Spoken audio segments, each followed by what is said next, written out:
Assalamualaikum po sa inyong lahat. Kumusta? Ngayon po pala is dito, 10:30 p.m. Ngayon lang ako nakagawa ng video kasi may nabisihan kami kanina dito sa bahay. Ngayon is Friday. So, ngayon mayroon lang akong isi-share sa inyo. Medyo malungkot. Yung iba na gustong manood ng funny or yung iba sa gusto ng mga comedy, mga entertainment, pwede po kayong mag-skip ng video kasi hindi po ito entertainment yung sa akin. Yung i-share ko sa inyo is about information, mga kaganapan dito, mga idea na kukunan ng ibang mga Pilipina nating mga kababayan. Dito sa Pakistan, gaya ng sabi ko is may community kami ng mga Pilipina na pag-asawa ng Pakistani. So, every time pag may mga nag-share ng mga kabayan natin, malalaman po namin lahat. Oo, pero hindi po lahat ng mga Pilipina na pag-asawa ng Pakistani ay nagjo-join po sila sa community. Yung iba ay ayaw nila. So, ganito po. Nalungkot lang po ako sa nalaman ko kanina. Kasi isa ito parang natamaan sa mga advice ko dati. Naalala ko yung mga sinasabi ng ibang tao sa comments na hindi na uso ngayon ang martyr kasi 1970s pa lang iyan. Ganyan, madali lang po silang makapagsalita ng ganyan dahil nasa Pilipinas po. Or nasa lugar sila na hindi nila naranasan ang mga naranasan ng mga ibang kabayan natin. Hindi naman natin sila masisisi kasi nandito na. Hindi natin sila pwedeng, okay, lalabas ka na. Nandito na sa sitwasyon.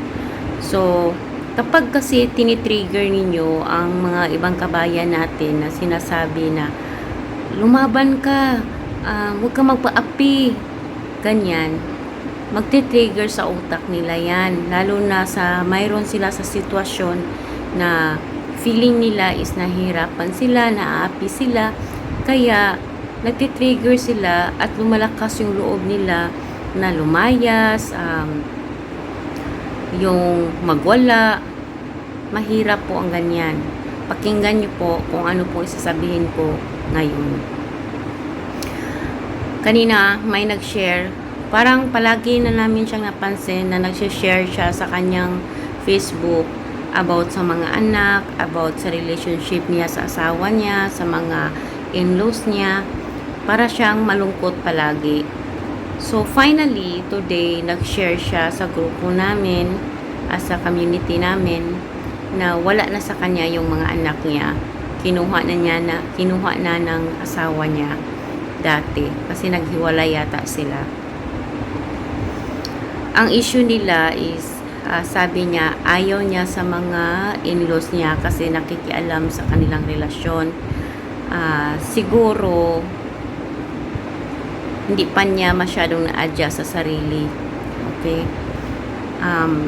Sasabihin ko po sa inyo, kung ang asawa niyo po ay isang Pakistani, dito po sa Pakistan, ang magulang po, sa totoo lang, mostly sa Pakistani talaga, except sa mga suwail na anak, mahal na mahal po nila ang kanilang ina, mahal na mahal po nila ang kanilang ama, lalo na kung ang anak ay lalaki. Okay? Lalo na kung mga lalaking Pakistani, lalo na kung Muslim. Kasi yung ina kasi, parang inaano na nila iyan. Wala silang boses na sumagot. Kasi, ang paniniwala kasi, ang prayer ng isang ina ay parang magdala sa kanya ng anak sa heaven.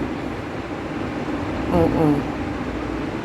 Mahal na mahal nila ang kanilang nanay, nirerespeto nila iyan. Hindi naman ako disagree sa ganyan. Kasi mayroon naman yan sa kautusan din ng Christian sa mga Pilipino na mahalin mo iyong ina. Tapos, sabihin mo, may asawa na ka na kasi. Alam niyo po, sa kultura dito sa Pakistan, babanggitin ko na naman, ang mga Pakistani na lalaki, kagaya ng anak ng asawa ko, until now, siya ang nagsuporta sa pamilya. Okay? May asawa siya, may anak. Ang asawa po ay wala pong boses iyan kung anong desisyon ng anak ng lalaki. Dahil sa pamilya, lalo na pag joint family, ang magdidesisyon sa pamilya is ang mga lalaki. Ang mga babae is only mag-alaga ng mga anak, mag-alaga sa pamilya, mag-alaga sa pagkain, mag-alaga sa bahay. Yan lang ang papel ng isang babae. Wala ka pong karapatan na magdesisyon sa bahay, sa sariling magtayo ng bahay, kung lalo na sa pera. Yan, desisyon yan sa lalaki. Tapos, about naman sa ina ng mga in-laws, tayong asawa, pangalawa lang po tayo sa tingin ng ating, sa asawa natin. Kasi, sa totoo lang, mahal na mahal nila ang kanilang ina, nire-respeto nila iyan. Ako, hindi ako disagree iyan kasi may anak ako. Ayaw ko one day, mag-asawa yung anak ko, tapos aanuhin ako ng asawa ng anak niya. Ayaw ko ng ganyan. Kasi yung anak ko is pinalaki ko yan. Wala po tayo sa Pilipinas. Oo, kasi sa Pilipinas, after mag-asawa ng anak natin, nililitgo na natin ang anak natin. Parang may-ari na siya ng asawa niya. Pero dito, wag po. Kahit mag-asawa pa yung anak niya ng 3, si mami, ay siya pa rin ang queen. Lalo na pag joint family kayo. Kung gusto mong mahalin ka ng anak niya, mahalin mo yung nanay niya. Ganyan ang kultura dito. At dapat, yayakapin mo iyan. Tapos, yung anak na lalaki, responsibility niya, yung mga kapatid niyang babae. Kaya ganun. Ganon na ganon talaga. Kapag ganyan, mag-react ka, magkagulo talaga. Ganyan na po ang kanilang ugalian. Dapat intindihin mo iyan. Hindi ibig sabihin na kapag asawa ka ng Pakistani, pwede ka nang mag-interfere dyan na wag mo bigyan ang nanay mo, wag mo bigyan ang yung kapatid mo. For first time yung asawa mo siguro makikinig, pero idibdib niya iyan, balang araw iiwan ka ng asawa mo. Magbabago iyan. Ganyan po. So, ngayon, usapan natin si Kabayan. Sabi niya, ano na daw sila, nagbukod. Tapos, bigla na namang dinala ng asawa niya ang mama niya at ang kapatid niya. Dala-dala daw ng asawa niya yung kapatid at mama niya. Kaya palagi silang nag-aaway. Ang ginawa ni Kabayan, lumaya siya, tapos pumunta siya sa isang Pilipina din. Ano siya doon, nag-rent siguro siya. Dinala niya yung mga anak niya. Ngayon, yung Pilipina, kumukontak sa asawa. Kasi nahihirapan na kasi mag-provide yung isang kabayan natin. Naawa siguro siya o ano kaya. Kaya yun, pumunta yung ama ng mga bata at kinuha lahat ng anak niya.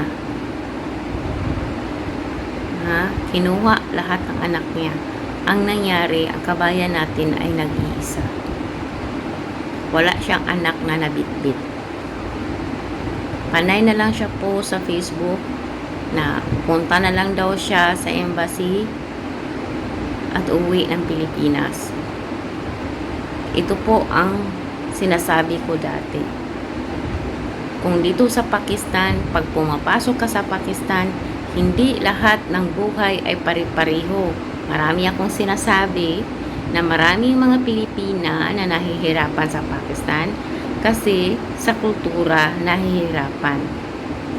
Pag pumasok ka sa Pakistan at pumasok ka sa isang bahay o kapag asawa ka ng Pakistani, Pag nakapag-asawa ka ng Pakistani, pag pumasok ka sa bahay, dapat marunong kang rumispeto sa in-laws mo. Kung gusto mo na peace ang buhay ninyong mag-asawa, iwala mo sa isip mo kung ang asawa mo is magbigay sa kanyang mga kapatid o sa kanyang ina, dahil isa ka lang asawa. Hindi mo pagmay-ari ang iyong asawa. Pagkat ikaw ay inaasawa, ang responsibilidad mo lang ay alagaan at magiging ilaw sa bahay. Ang ina is ina para sa mga Pakistani. Kasi para sa kanila, ang asawa pwedeng palitan, ang asawa pwedeng dagdagan, pero ang kanilang ina ay nag-iisa. Kaya kung gusto mo ang asawa mo ay mas lalo kang mahalin, respetuhin mo yung ina nila at lalo na yung mga kapatid nila, makitungo ka. Pero kung masama ang mga ginagawa nila sa iyo, try mo pag-usapan sa asawa mo. Pag-usapan ninyo ng maayos. Kasi pag dinadala natin ang init ng ating ulo, mayroon pong mga consequence iyan. At isipin mo, huwag padalos-dalos sa mga desisyon, lalong may anak ka. Baka balang araw, yung mga anak mo hindi mo makuha. Ano pa ang silbi ng pinaglaban mo, di ba? Kaya, dapat po talaga magtiis, matuto tayong magtiis. Mag-usap, pag-usapan mabuti kung anong mahalaga. Kung ang asawa mo ay nasa iyo, palagi kang makipag-usap sa kanya. Kami, alhamdulillah, okay na kami, natapos na kaming mag-usap. Okay na talaga kami ng asawa ko. Dati nung una is over 1 year na ako dito, no? So, kami noon dati, grabe talagang away namin. Pero, ano lang talaga ako, kasi yung asawa ko is may edad na.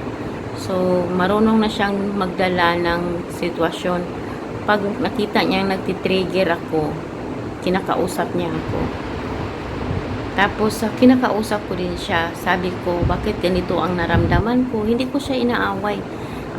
Tinatanong ko lang siya. Sabi ko sa kanya, bakit kaya ganito ang naramdaman ko? Feeling ko, mas priority mo sila kaysa sa amin. Mahina yung boses ko nagpag-usap sa kanya. Sabi ko sa kanya, huwag kang magalit kung makipag-usap ako sa iyo kasi wala naman ako makausap. Sinasabi ko lang naman kung anong nasa isip at nasa puso ko. Kasi ito ang naramdaman ko. Kaya kailangan mo kong sagutin. Kasi kailangan ko ng sagot. Tapos i-explain niya po iyan. Kaya dahan-dahan na intindihan ko. Oo. Mahirap po ang isang sitwasyon kung ang anak mo ay kukunin. Tapos, anong gagawin mo sa buhay mo kapag umuwi ka mag-isa na? Ha? Paano mo maging masaya ang buhay mo nag-iisa? Ang mga anak mo ay wala sa iyo. Dito sa Pakistan, wala po tayong power dito. Kasi hindi natin bansa ito. Wala kang matatakbuhan. Oo, makahingi ka ng tulong sa embassy, pero hindi anytime quick. Wala pong ganyan. Tapos pag family matter, pag ganyan, hindi ka anuhin yan. Kasi ganyan, family matter yan eh. Ang ganyan. Kaya kailangan talaga pag ganyan ang sitwasyon, mag-isip ka muna. Isipin mo kung posibilidad ba madala mo yung anak mo, pero hindi ka makauwi diretso kasi mahal ang ticket. Tapos anak mo apat or even 2, mahal kayang ticket, tapos 3 kayo. Sus, Diyos ko, ang mahal-mahal na ticket ngayon. Kailangan mo ng 1 million rupees pag 4 or 3 kayo. Alangan naman dumating ka sa Pilipinas, ticket lang. Pag lapag ba ng eroplano, bahay mo na. Anong kakainin? O may kamag-anak, ang hirap magsimula. So, dapat mag-isip-isip din, no? Mag-isip-isip tayo. Oo. Ako may sarili din akong problema. Kaya, minsan, nagsishare ako sa mga nangyayari dito. Para naman yung, alam nyo ba kung ano ang message niya? Sabi niya, ito ang mga sitwasyon ko dito sa Pakistan. At sana wala pang mga Pilipina na magaya kung mangyari ng ganito. Sabi niya ng ganon. Mano talaga yung puso ko, parang nauntog ba, parang nasaktan ako kasi ina din ako. Mahirap ang ganyan na uuwi ka tapos maiwan mo yung anak mo. Parang yung message niya is nakapatulo sa luha ko. Mano kasi ako sa mga ganyan, kasi sa sarili ko talaga hindi ko kaya iwan yung anak ko. Oo. Huwag mong isipin, sabihin ng mga tao, bakit ka nagpakamartir? Kasi hindi nila alam yung sitwasyon mo. Dapat ikaw ang nakakaalam. Mag-isip ka, kumain ka ng maayos, alagaan mong mga anak mo, manahimik na lang. Manahimik, tapos pag-usapan yung mag-asawa ng maayos. Kung hindi ka naman binugbog dyan ng mother-in-law mo na walang dahilan, okay lang yan. Huwag isakit sa loob mo na ang pagbigay ng asawa mo sa mga in-laws mo ay masakit na sa dibdib mo. Isipin mo na lang na one day maging matanda ka, mag-asawa yung mga anak mo, masaya ka ba kung yung asawa ng anak mo is ayaw sa'yo? Hindi, di ba? Kultura nila iyan, mga sisi.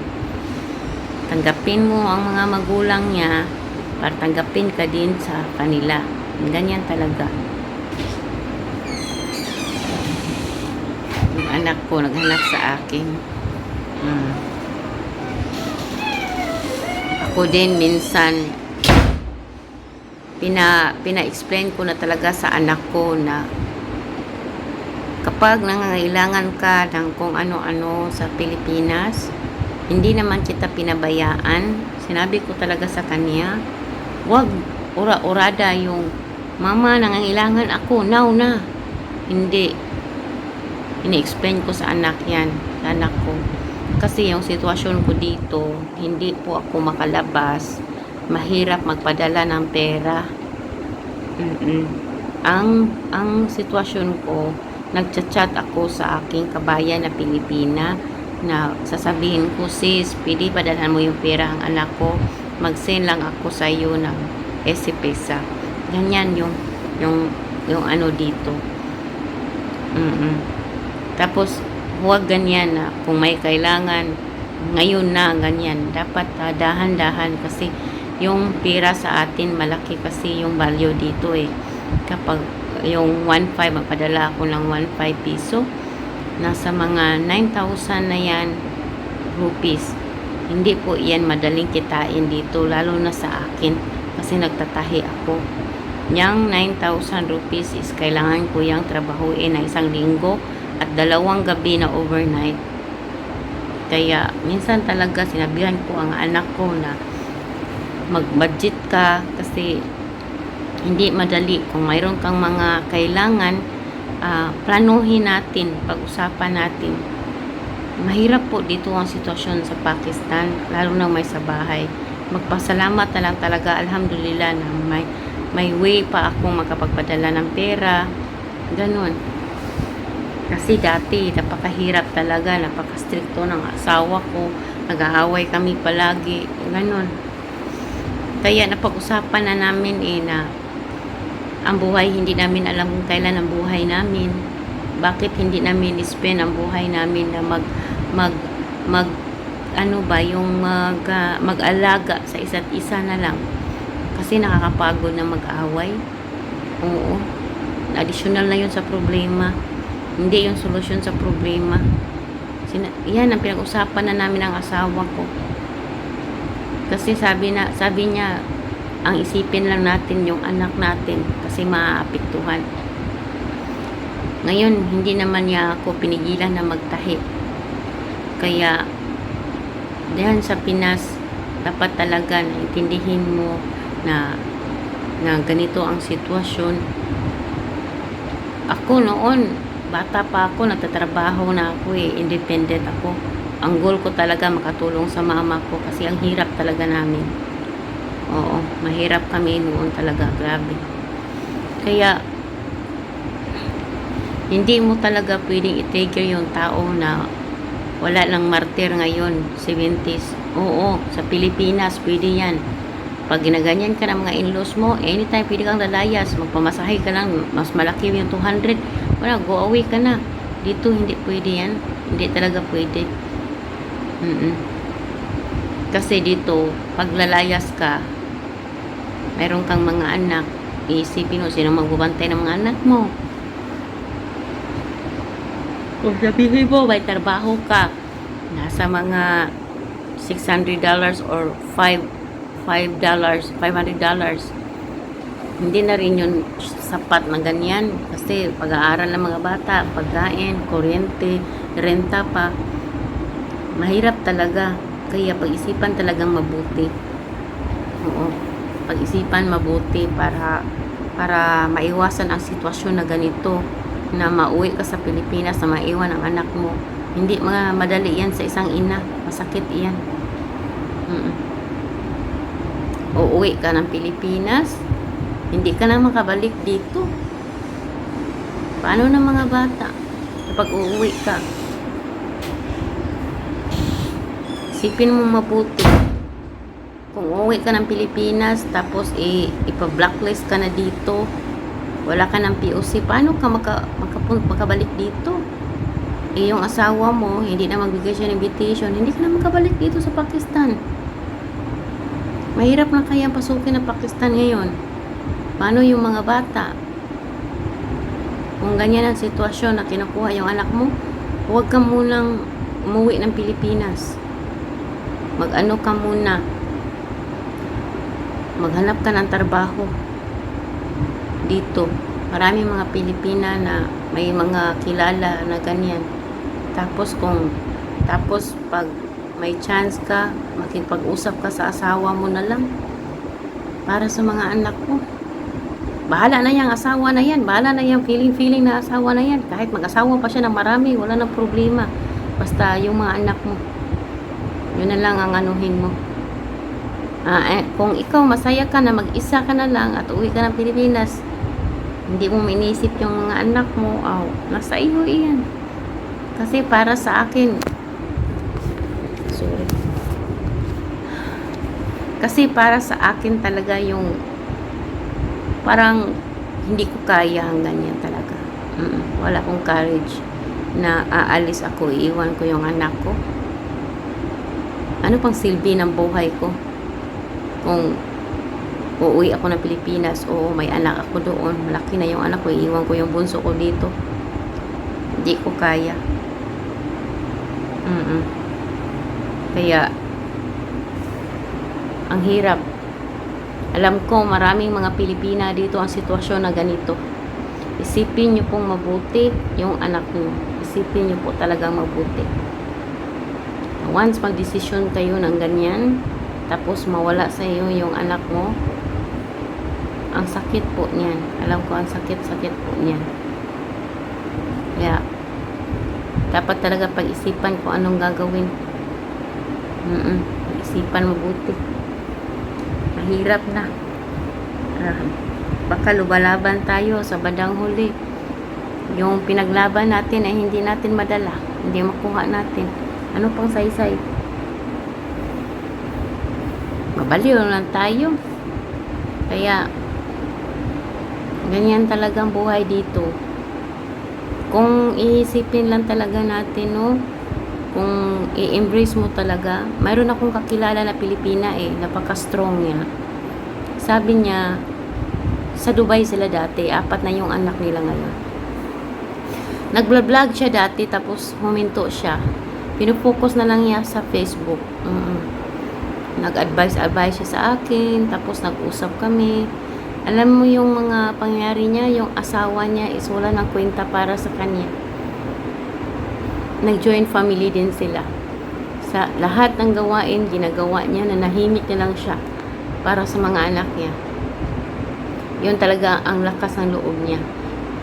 Kung wala namang gulo kapag manahimik ka, kung anong iutos, ginagawa niya, Kasi nakita niya naman na pinakain yung anak niya, pinaaral ng maayos, tinuruan ng Islam, ng mabuti, ganyan. Pero yung asawa niya, walang trabaho.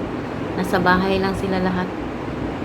Kaya sabi niya, kung iisipin niya ganyan yung asawa niya, na para sa siguro siyang mabubaliw at nagwawala. Binabaliwala na lang niya. Darasal na lang siya, nagduwa na lang siya. Ang sa kanya lang is mabuti yung kalagayan ng mga anak niya. 4 kasi anak niya. Kaya yun lang. Nag-vlog-vlog na yan siya. Nasa page. Sa YouTube. Hindi na siya nag-vlog. Kaya pag-isipan talaga mabuti. Huwag magdali-dali sa desisyon. Oo. Kung kaya pang pag-usapan na lang para sa mga bata. Kasi wala ka talagang magawa pag kukunin niyang anak mo. Ganyan talaga. Kaya hindi tayo magpadala sa mga emosyon, no? Mahirap. Kaya ako po ay nagpapasalamat sa inyong suporta po sa akin. Laban lang talaga sa buhay. Kasi nandito tayo sa malayo. Kaya natin ito. Laban lang talaga. Kailangan talaga ng positive sa utak. Hayaan na lang natin yung mga nasa paligid. Ang importante may nagawa tayo. Noon, nagpapadala ako sa emosyon Na-stress ako masyado. Nag-isip ng masama. Gusto ko nang mawala. Hindi pwede. May anak ako. Ang aking anak ay may kailangan pa sa akin. So, dapat talaga mag-isip-isip. Kaya, kapag nandyan ka sa negative na sitwasyon, doon ka sa positive na mga salita na nagpa-encourage. Hindi naman natin yan maiwasan na minsan talaga mapuno na tayo. Oo. Ako, ganyan ako. Minsan nag-i-emote ako sa Facebook ko. Tapos, pag nawala na yung emote ko, dinidelete ko. Si Raulo talaga, no? Ano lang yung pagpo-post kasi sa nilalabas yung yung naramdaman mo. Ganyan lang. Kasi dito sa bahay, anong gagawin? Magwala. Napakabitayin tayo. Kaya, lahat ng kabutihan, pinapakita ko na po yan sa kanila. Kasi, ayaw kong magawa ng gulo. Ayaw ko na magkaproblema sila sa akin. Kung mayroon akong mga naramdaman na hindi kaya-aya, sinishare ko sa Facebook na hindi mabuti yung pakiramdam ko, umiiyak ako, ganun lang. Yun lang ang way ko ng paglabas ng aking kasamaan ng loob. Oo. Paano? Napasok na tayo dito, di ba? Napasok na tayo dito. Ang sitwasyon kasi kapag mayroon ka ng, for example example lang ito. Mayroon akong kaibigan na nagtatrabaho kami dati sa Tahian. Okay? Matanda siya sa akin ng 4 years. Every time na nasa napakalubha ng problema ko, iniisip ko yung sinasabi niya sa akin. Yung line leader namin sa Tahi, that time kasi sa Christmas party, wala ako na nagparty-party sa, hindi kasi ako mahilig sa mga gathering, yung magadiring tayo. Pagtapos ng party, umuwi na po ako. Oo, pagtapos ng raffle ba? Raffle lang yung hinihintay ko. Baka nasali ako sa raffle. Oh, that time, nakakuha nga ako ng raffle. Ang nabunutan ko is yung lalagyan ng mga plato. Pagtapos nun, umuwi na ako. Tapos, siya, nagadiring-gadiring pa sila sa linya namin. May linya kasi yun sa Tahi, no? Yung line leader, nag-inuman daw sila, pero siya, hindi daw siya lasing. Na-shot lang daw siya ng 2 baso. Tapos, may asawa siya, may mga anak. Yung lugar nila is pareho. Tapos, inayaya siya ng aming line leader na sumakay ka na lang sa akin para sa aking motor. Backride na lang para ihatid na lang kita sa malapit sa inyo. Parang sabi niya, okay, safety ako kasi line leader namin uwi siya is 12 AM.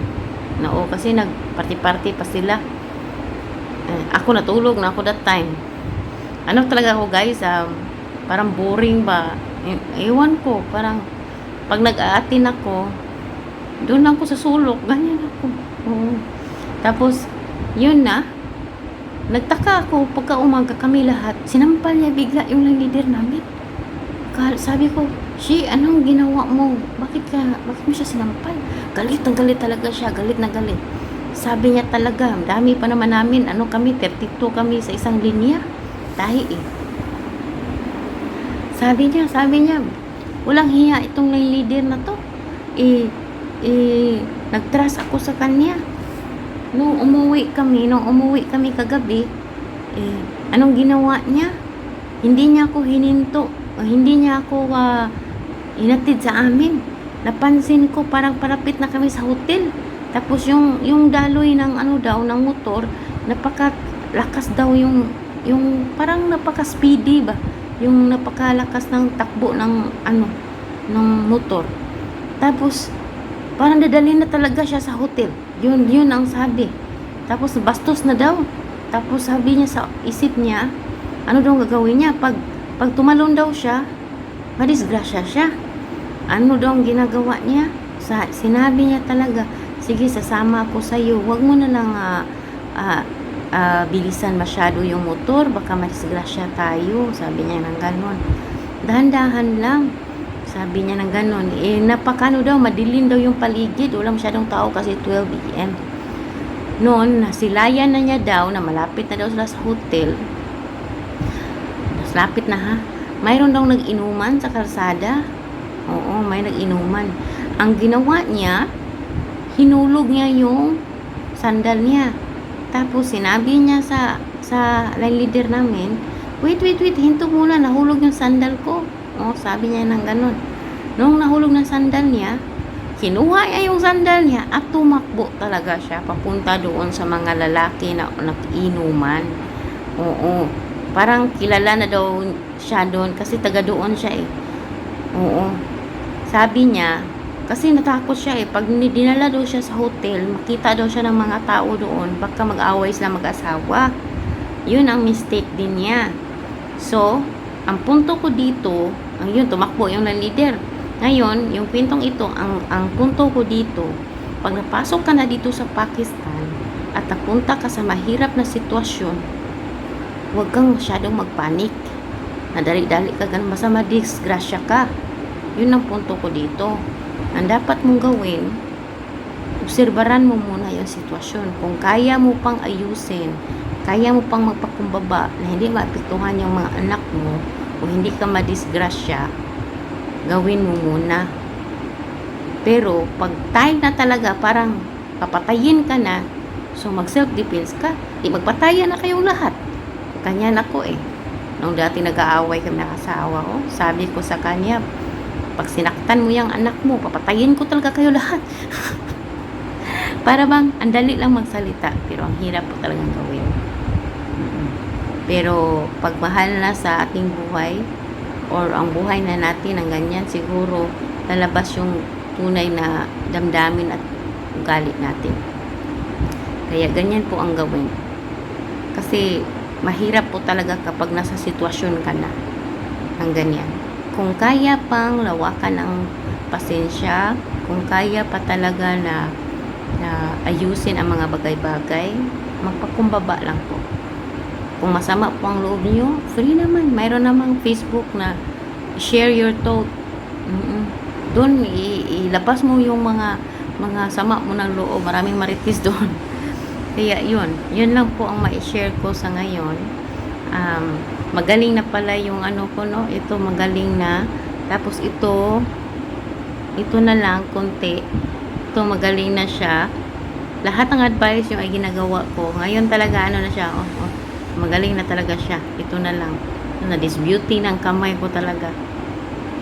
So, okay na lang kasi 4 months talaga to. Ngayon lang ito nagiging magaling. Kaya maraming pasalamat po sa inyo, sa inyong suporta. Sana po ay hindi po kayo magsawa. Kung may mga tanong po kayo about dito sa Pakistan, mag-PM lang po kayo sa akin. Filipina Tailoring po yung Facebook ko. Tapos pili po kayong mag-comment, magtanong kayo, ibigay ko sa inyo yung FB ko para mag-private message kayo. Wala pong problema, sasagutin ko po ang tanong nyo. Maraming salamat. Allah Hafiz.